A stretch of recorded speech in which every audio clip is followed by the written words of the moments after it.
Imagine quitting your job as a C-suite executive, at a $50 billion company. Well, Giving up the corner office, the massive team, the prestige, just so you can go take a junior rank-and-file desk job. yeah, which sounds completely backwards. Right. But right now, in Silicon Valley, that is exactly what some of the brightest minds in tech are doing. Welcome back, everyone. Glad you're here with us. Today, we are bringing you another custom-tailored deep dive, and we're pulling from a really fascinating edition of the Sunday Blender newsletter from Anthropic Labs. Yeah, and it's dated exactly today, May 10th, 2026. And the mission for this deep dive is, well, we're exploring a world that is experiencing these massive, unprecedented transitions. Massive. We've got tech executives abandoning their posts. We've got literal landscapes shifting under our feet, generational passing of the torch in global sports. And really a fundamental reevaluation of time itself. Exactly. Okay, let's unpack this. Because we're looking at a world that feels like someone just leaned on the fast forward button. Yeah, and what's fascinating here is how all these totally disparate stories connect to one central theme, which is humanity reacting to forces that are suddenly moving much, much faster than we are. Yeah. We're frantically trying to maintain our grip on the steering wheel, but the vehicle itself is transforming while we're driving. And nowhere is that vehicle transforming faster than in Silicon Valley. Let's start with the most jarring shift in human labor and, honestly, corporate rivalries happening right now. Oh, the Elon Musk news. Yes. Elon Musk just announced he is completely dissolving his AI company, xAI, and folding it directly into SpaceX to form a new division called SpaceXAI. Which, on the surface, sounds like a huge concession. Totally. I mean, xAI was supposed to be his crown jewel in the artificial intelligence race. Right, but if you look at the mechanics, xAI was suffering from massive brain drain. Yeah, the newsletter noted they lost 11 of their 12 original co-founders. Which is staggering. You simply can't sustain a bleeding-edge AI firm when all your top architects are just walking out the door. Right. But the real genius here is how it ties into SpaceX's upcoming IPO. Yes, because by folding in the AI division, SpaceX isn't just launching rockets anymore. They're suddenly sitting on mountains of computing power. Exactly. And they're renting that spare computing power out, which Wall Street absolutely loves. They're eyeing a valuation that could hit $2 trillion. $2 trillion. It's almost hard to comprehend. But here's the part that really got me. Who is Musk renting that massive compute power to? Anthropic. Anthropic, the maker of the Claude AI models. He previously went on the record saying Anthropic, quote, hates Western civilization. Yeah, they were bitter ideological rivals. And now they're doing a massive deal. Right, but what happens to ideological rivalries when the stakes get this high? They just evaporate instantly. Talks. Big time. Musk is letting Anthropic use the Colossus 1 data center in Memphis. And to give you a sense of scale, Yeah, lay this out for them. we are talking about 220,000 chips pulling 300 megawatts of power. Oh my God. I mean, the electricity powering your entire neighborhood right now is literally a rounding error compared to what they are burning just to train these models. And they're doing this because we've officially entered the software 3.0 era. Yeah, as Sequoia Capital framed it at their AI Ascent 2026 conference. They declared it the year of agents. And I think, we really need to clarify what an agent actually is for the listener. Right, because it's not just a chatbot. Exactly. It's not you typing a prompt and just getting a paragraph of text back. No, traditional AI generates an output and then just stops. An AI agent has an internal loop. It can perceive an environment, it can plan a sequence of actions and execute them. If it hits an error, it observes its own mistake, corrects its code, and tries again until the goal is met. It's autonomous problem solving. Exactly. Which explains this insane statistic from the conference. AI is now writing 80% of all new computer code. Up from 20% in just 1 month. 80%. And that brings us to Boris Cherny, the creator of Claude Code. He claims that programming is, quote, solved. Yeah, he compared it to the 1400s printing press. He says he hasn't written a single line of code by hand all of 2026. He just sits on his phone, directing these AI agents to run thousands of background tasks overnight. Right. But I've got to push back on Cherny's claim that coding is completely solved. Oh, really? How so? Well, think about it like an analogy. If an AI is writing 80 or 90% of the actual code, aren't humans just shifting from being the painters to being the film directors? Oh, that's a good way to put it. Right, like we aren't holding the brush anymore, we aren't mixing the pigments, but we're still framing the shot. We still have to tell the machine what the ultimate vision is. You're spot on. The mechanical labor might be solved, But the conceptual labor is still very much human. Exactly. But that shift, from painter to director, it's triggering a total psychological gold rush in Silicon Valley. This is the C-suite thing we opened with. Exactly. What's fascinating here is the psychological shift. Yeah. You have Peter Bailey's of Workday, Brian McCann of U.com, Mike Krieger, the co-founder of Instagram. Huge names. They're all quitting these massive executive roles to take baseline rank-and-file engineering jobs at Anthropic. It's just wild. It's unprecedented. Yeah. But they believe they know the timeline. DeepMind's Demis Hassabis is publicly predicting that artificial general intelligence, AGI. right, AGI, meaning a machine as smart as a human at any cognitive task, is achievable by 2030. Wow. 4 years. So these executives look at that timeline and realize that traditional corporate power is about to be meaningless. Proximity to the creation of AGI is considered more valuable than anything else. So we're acting like gods in the digital realm, literally building AGI at warp speed. What was a but? A huge one. The moment you look away from the server racks and look at the physical world, nature is moving with this unstoppable force. It's a sobering contrast. It really is. The newsletter highlights this incredibly grim new study in the journal Nature Sustainability out of Tulane University. Yeah, about New Orleans. They are officially declaring that New Orleans has reached a point of no return. Which is just chilling to hear. Southern Louisiana is losing a football field of land every 100 minutes. Wow. Just let that sink in for a second. Every 100 minutes. Since the 1930s, they've lost a chunk of land the size of Delaware. Entirely gone. Gone. And the city will likely be completely gone by the end of the next century. It just shatters our illusion of permanence, doesn't it? Completely. We build these massive cities and assume they'll just always be there. And it's fascinating how pop culture is sort of mirroring this exact anxiety right now. Oh, like I Am Legend too. Exactly. Hollywood is moving forward with the sequel, starring Will Smith and Michael B. Jordan. Which is funny because Will Smith's character technically died in the original theatrical cut.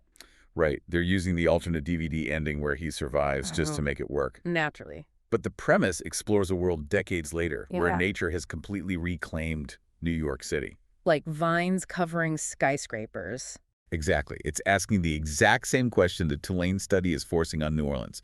What happens when nature rewrites the map? And it's not just the macro scale, like the ocean swallowing cities.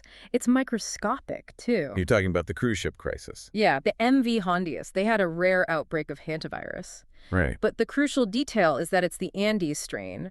Most hantavirus you get from rodent droppings, but the Andes strain actually passes from human to human. Which is terrifying on a cruise ship. Right. 3 people have died.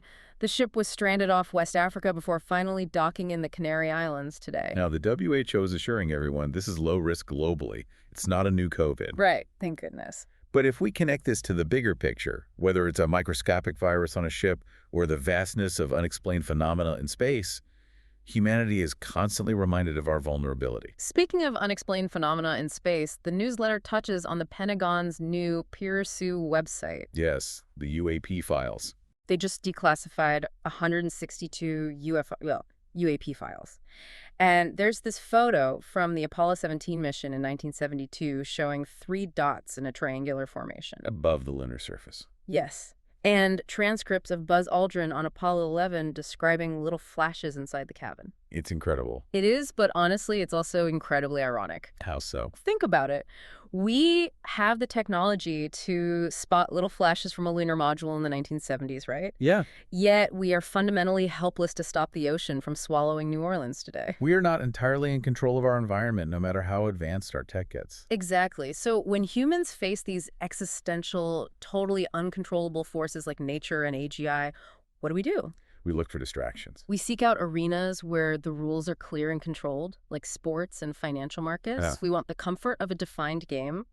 But according to the newsletter, even here, history is violently turning the page. Massive generational shifts. Massive. Let's look at finance. The Berkshire Hathaway annual meeting in Omaha, they call it Woodstock for capitalists. Oh, right. For the first time in 60 years, 95-year-old Warren Buffett isn't headlining. He stepped down as CEO in January.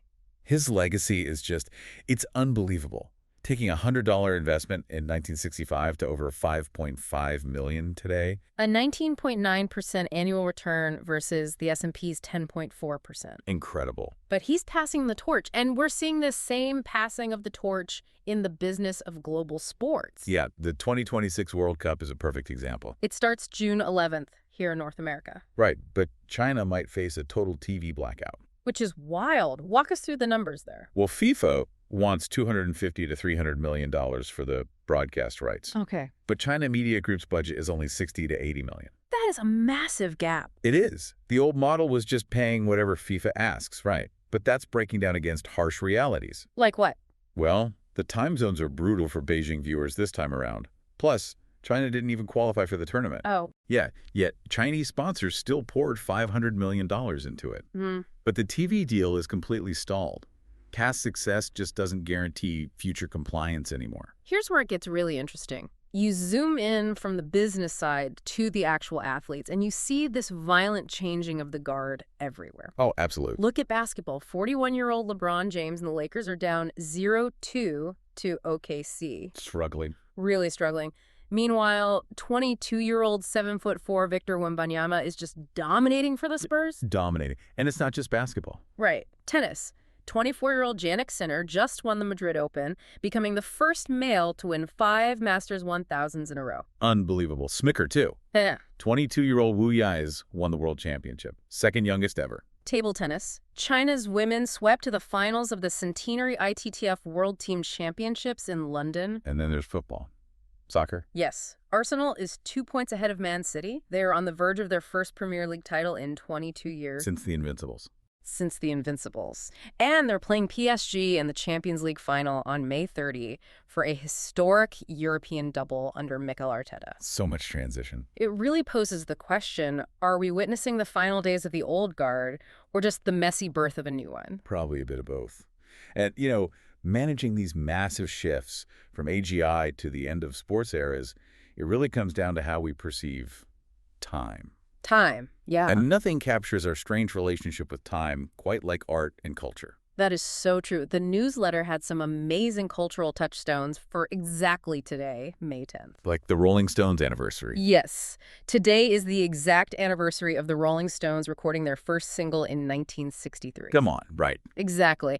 And Jagger famously called them bloody amateurs back then. And now? Now, 64 years in, Jagger and Richards are 82.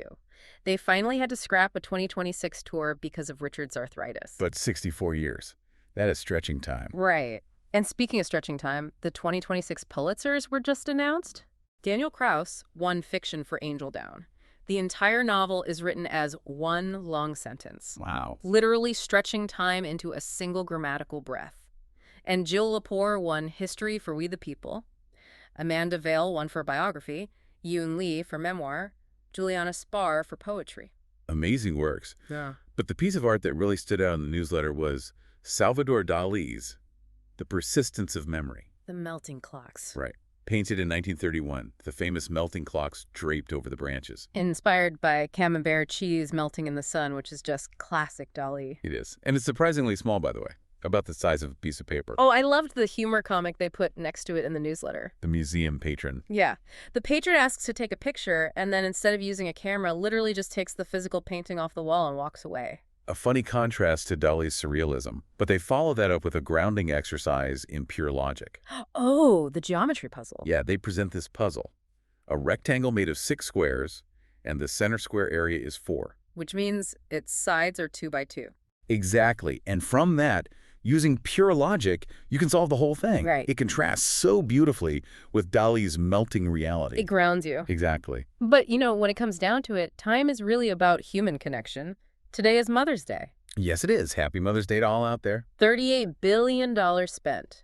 122 million phone calls. Huge numbers. But the editor of the newsletter shared this really personal anecdote. He and his son spent an hour cooking a bacon, corn, tomato, and spinach omelet. Cook a whole hour. An hour. And then it was eaten in 10 minutes. Naturally. And he wrote, quote, "New skill unlocked, not an AI one." That's beautiful. It is. But it makes you wonder, why does human effort, like spending an hour making an omelet, mean so much more than a machine doing it perfectly in 2 seconds? This raises an important question about the concept of effort itself. Right. I mean, AI can write a million lines of code in seconds, but taking an hour to make breakfast for your mom holds value precisely because time is limited. Because we don't have forever. Exactly. Time is the one thing AGI, no matter how advanced it gets, can't generate more of. Wow, that's heavy. So to wrap up this wild spectrum of a deep dive, We've covered a lot. we really have. From Elon Musk's SpaceXAI to the sinking city of New Orleans. From fading sports legends to melting clocks and, well, omelets. And we talked today about Boris Cherny, right? The engineer who hasn't written a single line of code by hand this year, comparing AI to the printing press. Right. But here is something for you to mull over. The printing press didn't replace human writers. It gave them an infinitely larger audience. Right, it amplified them. Exactly. So if AI frees us from the coding and the mechanics of our daily labor, what will you choose to do with your reclaimed time? That's the real question. Will you build a $2 trillion empire? Or will you just spend an hour making a really good omelet? I think I know which one I'd prefer on a Sunday. Thank you so much for joining us on this deep dive into these incredible sources. We hope it gave you something to think about. Thanks for listening. Have a great rest of your day, and we'll see you on the next one.